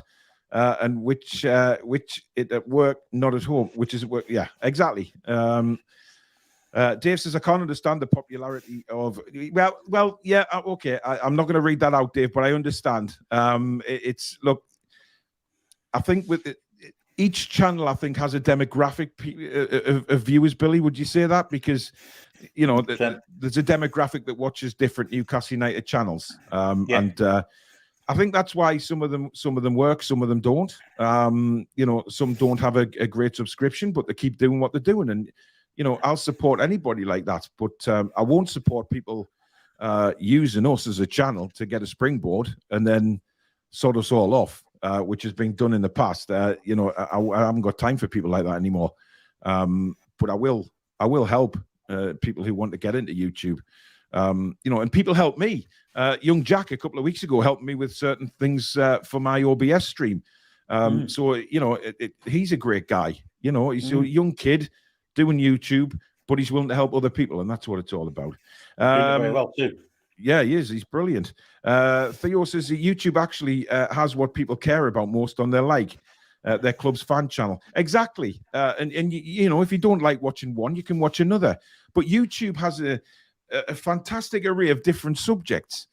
I watch loads of aquarium stuff, aviation stuff, and I'd rather watch that than television, quite frankly, because you don't get the big-headed knob jockeys coming across and like you get in front of a camera who think they're all Billy Big Balls and all that. We will never change who. Anybody that meets us personally will say that we're exactly the same on camera as we are off. Exactly the same. And that'll always be the way it is. Jordy Rickard says, Paul, don't listen to the keyboard cowards, man. You lot are fantastic. You make us all feel like family. That's what we set out to do. Michael says, great Jordy channel. KT says, I think NUFC have some great online shows with good people running them. TDR happens to be one of my favorite, but I do watch several others, all deserving applause. Absolutely. Look, I've got a lot of time for a lot of the other channels, Newcastle Fans TV, the great lads on there, the Magpie channel with Matty, he does a great job. There's loads out there, some are big, some are small. PD Proudlock does a great job. John Sinclair, he's got his own way of doing things. I think that's a fair way of saying things, Billy. Yeah, without doubt. Loaded as well, Loaded Mag. Loaded Mag, who, of course, we are in collaboration with, and we will be doing some more shows with them very, very soon. They're a great bunch of lads, and, they live and breathe football as well, and that's what makes those lads so good as well. When we run with them, it is like sitting in a corner of a pub just talking about football. And that's what we want. So they're incredible. Their link to their channel, by the way, is in our description. So if you want to go and watch them and learn about them, hit the subscribe button and for those guys, because they do deserve a lot more subscribers than what they've got. Eric says, found the channel 2 weeks back and I can't turn it off. Keep up the good work. Thank you very much, Eric. Derek says, question, why is the lady not on the show anymore? That'll be Danielle. Well, Danielle has a lot going on behind the scenes. She's got a very, very stressful job, and she just decided that, she needed to take a step back. She didn't want to let us down by missing shows here and there, which she never would let us down if she did have to make. But maybe she'll be back in the future when things settle down. We're not replacing her or anything like that. She knows the door's always open to come back. We still speak to her. We still, she's still me little sis and all that. She's just brilliant. Fuggy Cracks is my go-to channel for NUFC content. Ball Geordie, thank you for becoming a member of the channel. Welcome to Members Club, my friend. Thank you very, very much. Football Show says, have you ever thought of doing a bit of non-league coverage? I mean, Sunderland. Careful. I guess so. I mean, I was thinking about doing a Northeast Football Show, just talking about all of the Northeast clubs. I tried to get off I tried to do a separate channel for that, and it didn't really take off. I didn't really push it, to be honest, or advertise it, but I suppose it's something we could look at, Billy. Yeah, definitely. I mean, the non-league scene's a massive one, isn't it? Especially in the Northeast. You've got all those kind of minor clubs competing, you know. Well, it's like we'd have to, Children. We'd have to go down to a certain league and stop there because there's just so many, isn't there? Jan says, Paul, you're the reason I don't have a TV license. I don't have a TV. No need. Big PC. Watch anything I like and when I like. That's a very, very good point. What will you buy your partner for Valentine's Day? Well, that would be pointless when she's watching the show. Listen, she's got me, right? Anyway, Kenneth says, please don't have a go to other people's channels. Just watch the one you want, not on about the panel here. No, that's fine, Kenneth. Yeah, that's exactly what we're saying as well. Everybody has they can watch what they want. Moggy says, ever thought of doing match day vlogs? Paul, I did do them, but then there's that many people do them. I kind of think, well, is there a point to doing them anymore? There's so many to watch. I mean, I suppose further down the line, you know, maybe. But I have to watch. I've got a decision to make very soon as to whether I can keep going to the games every week with you know, my family and my illness and things like that. I may have to just start, you know, doing the watch-alongs with Billy full-time, and then we'll both commentate on them. So that's something I may have to decide further down the line. But, you know, that's not my fault, unfortunately. That's just whatever life throws at me next. Devin says, I love you guys, man. The best channel by a country mile. Thank you very much. I Like Coffee says, would be interesting to hear how Paul and TTR crew met each other and all the other YouTubers like John PD and all. It was all through YouTube, I think. We just all got suddenly in touch with each other. And that's how it went. Jan says, Paul, you're dribbling. Only joking, you cheeky git. Susan actually, you know, did something to Billy. I think it was the watch along the other night, or it was another show. She text messaged me, you know, and said, when I'd been on the break at half time and I came back on, and she says, you've got cake on your lip. So I watched it back, and like for the first couple of minutes of me being back on the stream, I was doing this because I couldn't see any cake on my lip. And then when I went back in the house, she says I was only joking. I mean, it's just terrible. Shamrock says the channel wouldn't be the same without Billy and Alex. Exactly, which is why they're there. Roy says I might do in the no talk. Richard says Billy is class, funny lad. Leonardo says I love Billy. Anyone who is so comfortable enough to trouser cuff live is fine by trouser cuff. Listen, I wasn't comfortable doing it. I didn't even know it. No, yeah, it came as a surprise, not just to us but to the man himself. Mal says, listen, TDR is a huge part of my life and daily routine. I love it. If it was to end, I'd be left with a lot of time on my hands. As partially disabled and 60 years old, it's my preferred entertainment. Thank you, buddy. We'll always be here, Mal. Jordy Ricard says, Paul, what would it take of all three of you to be full-time on TTR, and would you consider a sponsor? I'd love a sponsor, if I'm openly honest. Listen, I get some ridiculous offers for sponsorship on a daily basis. You've got to know, you know, what's crap and what's not crap. You know, Manscaped did. I mean, I know we have a laugh about Manscaped and, you know, shaving lemons and stuff like that for an advertising, but they did come forward and, but they were asking too much money, to be honest. They were asking for a lot of commission from us, which didn't cut with me at all. But yes, I would love a sponsor for the channel.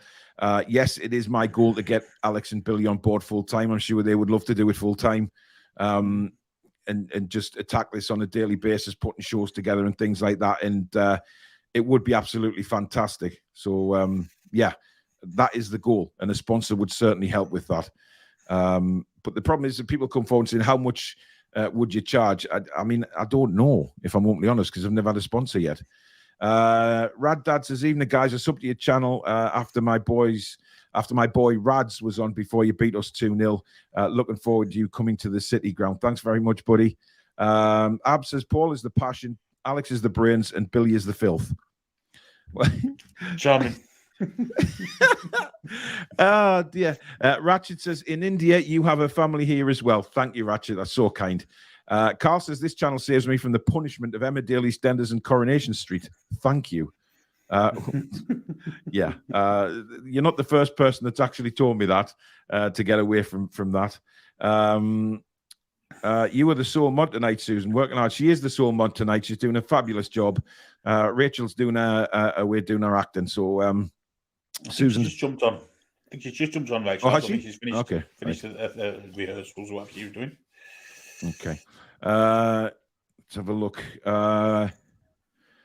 As a new, Mitch says, as a newish father, 16-month-old daughter, what parenting advice would Paul and Billy give? Oh Christ!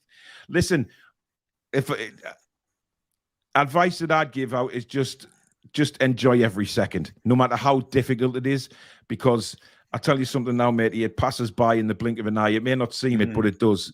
Absolutely. My eldest daughter is going to be 21 this year. Phoebe's coming up 15. I've got little pictures of Phoebe for when she was little, just this little gorgeous little cutie. And I miss those days so much when I used to take her for ice creams and do all sorts with the kids. Ben's coming up 11 this year. It just passes in the blink of an eye. Lily's coming up 10. They're getting on. And the years just pass by, Billy. I'm sure you'll relate to that. How old's his child? 16 months. 16. Well, you've been through the hard bit then. But basically, do as much as you can for your missus. You go to work. While you're at work, she doesn't get any time off at all. You come home from work and she's still doing stuff. So give her some time to herself also. That's the important thing. You need to kind of split getting up and things like that. Get as much sleep as you can. Nap when you can. And that kind of thing. It's important that you keep your sleeping patterns as close to each other as you can. Yeah, make as many memories as you possibly can. Even if it's just going to the park, taking photos. Just be everything for that. For that little girl. Be a rock. As a dad and as a mum. Make sure that she knows she can turn to both of you when she's older. It doesn't have to be one or the other. And just give her that wonderful life that you will want to give her, I'm sure, Mitch. So just do everything for her, have a great time with her, and just be a dad. But make the memories, make those special memories, because it goes by far too quickly. Before you know it, you're looking at them getting dressed up to go out on a night out, and you think, Jesus Christ. But that's all I would say. Just love every second. Francisco says, "You guys with Danielle and all the mods and chat have been a bright spot in my life, and I'm forever grateful to have found you and be a part of this amazing journey. Truly, thanks." Cheers, Francisco. Wonderful bloke he is. Absolutely wonderful. Did Alex ever considering applying for the Stato type jobs at the Toon? I think he did, not the Toon, but I think he did a newspaper, and he just got gassed off straight away, and it kind of put him off. Because he didn't have the right qualifications. I know for a fact, and I think, Billy, you'll relate, Alex would be a fantastic guy for any sort of stats company, wouldn't he? 100%. Yeah. It's so professional. We're doing this as a hobby, and I know you do it for a job, but we're doing it for a hobby. And Alex is so professional. Everything's got to be perfect. All the stats he does have got to be cock on the money. Yeah, he's a professional weight, and he's going to be something special in that field, I think. Absolutely. He's a real massive asset to the channel, because no one else has got anyone like him. No. They try and be like him, but they can't. No. Over time, since Alex has been on the channel, I've seen so many other YouTubes, and not just Newcastle, but so many get sort of trying to bring stats guys on, and there's just not a patch on him. Absolutely not a patch.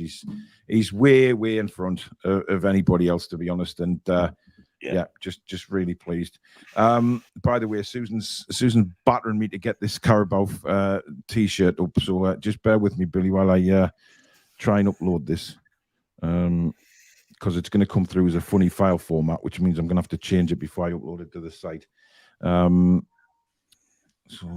let's have a look. Oh no, it's a JPEG. Yes, Normally that never happens, but there you go.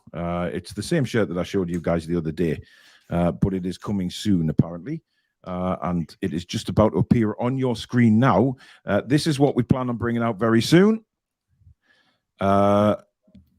Susan, 26th of August, 2023. What date is that? I think you've put August instead of February, sweetie. Castaway dates. People will still probably be drunk from the final on the 26th of August. I think that's a fair assumption. But there you go. Price will be coming soon, and it will go onto the toonreview.co.uk website when that is available. I daresn't say she's at a Castor because she'll hit me in the face. But there you go. Right. Paul, not seen you in your usual place the last 2 matches, says Gaza. No, the semi-final second leg, I was up in a box, which I'll be in again against Liverpool, so I'm really looking forward to that. And Saturday night was very difficult to me get there because of family commitments. So I did the watch along with Billy, which went down, which we really enjoyed. Apart from the game. Well, the game was a little bit underwhelming, to say the least. To say the absolute least. Right, we'll do a couple more questions before we head off. Let's have a look. Let's see if we can get a couple of. Just for Stu Ray in the chat, what you commented, you said you were sorry for. Don't be sorry for it. I agree with you, and so does Paul. And Paul won't read it out, but we agree with you. Okay, I didn't see it, but okay. If Billy says I'll agree with it, then there you go. Sophia says, you guys remind me of the blokes from Still Game. What the hell is Still Game? Never seen Still Game? Oh, that's a binge watch for you. Hilarious. Really? It's a Scottish programme, but it's hilarious. It really is. Yeah, I was going to say, it's not one of them crazy Chinese game shows, is it? No, it's a comedy show, but it's a sitcom, but it's two old fellas that don't think they're old, and all the mates in the pub that they go to, and the Klansman, it's called. It's hilarious. All right, hilarious. So Sophia's basically calling us old men. Basically, yeah. Okay. Cheeky old men. That's it. Then. Cheeky old really, men. Thanks. I am not that old at all, but thank you very much. I'm trying to look at Sophia's profile picture and work out how old she is, but we daresn't say a woman's age. I daresn't. Just like I daresn't try and do any accents anymore because I get wrong. Kungle Fox, thank you very much for £5 super chat. He says, Billy is the GOAT of the game. Also, would you rather have the 96 attack or the 2023 defense? Ooh, that's an amazing question. I'd have to go. Well, let's be honest. Both of them were top. You know, you'd like to have them both together, wouldn't you? Let's be honest. Yeah, absolutely. Ferdinand and Shearer and that back four, Christ. Geordie Howe man says, I once met Supergran. Paul couldn't catch her. You cheeky. Honestly, unbelievable. Right, I think that's it for tonight, guys. Sophie is 23, by the way. Okay, thanks for letting us know, Sophia. You didn't have to do that, but you know, I could turn around and say, well, you don't look a day over 40, but I'm not like that. So, no, thank you very much, everybody. Really, really do appreciate everybody that's come on tonight and asked questions and got involved in the chat. It's been wonderful. You guys are absolutely magnificent, and like I said earlier, we wouldn't be where we were if it wasn't for you guys out there. You're a family, and you can see that in the chat. People who've never met will have conversations and look forward to speaking to each other most nights of the week. We enjoy speaking to you guys most nights of the week, and hopefully the channel will bounce on and on. That's what we're hoping for. Really hope that the club recognize us at some point, but that may come in the future. But for the main point, you guys recognize us. Our subscribers keep going up, and that's what we need. And that's what we pray for every day. So thank you very, very much. Thank you to the mods. Well, Susan, tonight, I know Rachel's been in late. I hope everything went well with your production, Rachel, and you'll have to give us tickets to come and see you. Train down to Huddersfield, and then we'll come and watch Rach on stage. I can film it, put it on the Toon review. Just what do the mods do behind the scenes? That could be a new show, Billy. Whether they agree to it or not, I don't know. But there you go. But thank you to the new members and to all the super chatters. But again, you guys out there, you're absolute legends. And thank you so much for spending your evening with us. And thank you, everybody that asked questions. Sorry if I didn't get to your question or I didn't read it out. But there was hundreds came in. So I did my best. Billy, thanks for tonight. And me and Billy will be back tomorrow. Fan Forum returns. So if you want to come on live and join us, we'll have a good conversation about Newcastle United, the transfer window, the latest results. Do we need to change? And things like that. We will be on 8:30 tomorrow night. It is the usual time again for Fan Forum at 8. Should we go at 8, Billy? I don't know why we've gone 8:30 on a Tuesday. Let's go at 8. Let's get it over and started early. Yeah, because maybe we can do a bit longer, can't we? All the other shows are 8 o'clock, so why not that one? I don't know why it was 8:30 in the first place. Right, 8 o'clock tomorrow. Billy has made the call. We will be back with the Fan Forum. Keep your eyes open for another video, guys, because we will be bringing daily news out on a consistent basis now. They seem to be very, very popular. But for now, enjoy the rest of your evening, guys, and we will bid you good night. Away the lads and lasses.